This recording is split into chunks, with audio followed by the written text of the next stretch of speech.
Hello everyone, Oliver from Scholarcy here. In this video, I'm going to take a deep dive into what you can expect to find from the Scholarcy Flashcards.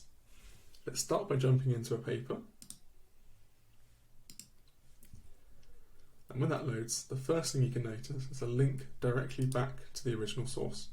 Conveniently, it opens up in a new tab, so you never lose your place in the Scholarcy library. So now if we scroll down, the first section heading we can see is Key Concepts. So this is a list of topics that come up in the original paper. And just like before, these are a link out and go to Wikipedia to explain a bit more information about what you can find in the paper. After the key concepts, you can scroll down and you can find the abstract section. Naturally, this contains the abstract. It also contains links out to the key concepts as they appear in the text. You also can see the highlights from the spotlight feature, so any important points are going to be brought to your attention.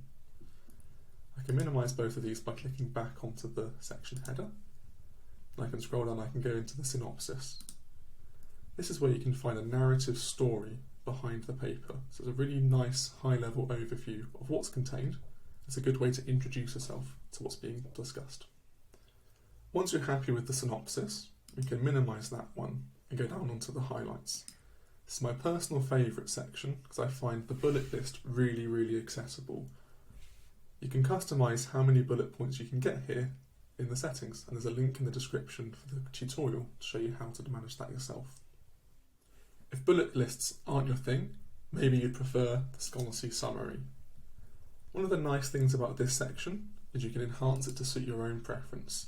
The default is for general reader, but we also have school level, bullet list, undergrad level, one-liner, researcher, and focus on specific topics. So a really great way to take a deep dive into what the literature covers. The next section is our comparative analysis flashcard. And what this contains is the information about how the author has considered other work and what they've contributed to the field of study. It's a really good way to get a wider appreciation for the field of research and what that particular study has contributed. Following on from the comparative analysis, we have the full text. So naturally, this contains the full text. It also has all of the spotlight features highlights. So all of the key concepts, all of the important points, and all of the contributions will appear highlighted in this section. You can also find the Scholarcy findings by hovering over one of the references and clicking on the Scholarcy logo. If you don't want to read the full text, but you still want to take a deep dive into a particular section, you can find each individual section in its own flashcard below. For example, we've got the results here. This will open up and it contains all of the spotlight highlights that you can get in the full text, but in a less daunting manner. Last but not least, we have our reference flashcard. This contains the annotated bibliography, so crucially, we have the Scholarcy findings option here.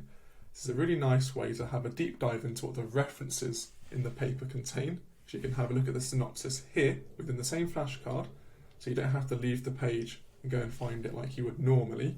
If you do want to add this to your own library, you've got links to Unpaywall and Google Scholar, which you can use to find the original source, and using the browser extension, import to Scholarcy, really easily add that back to your own literature search. Hopefully, all this has been very helpful for you and that you find Scholarcy Flashcards really useful.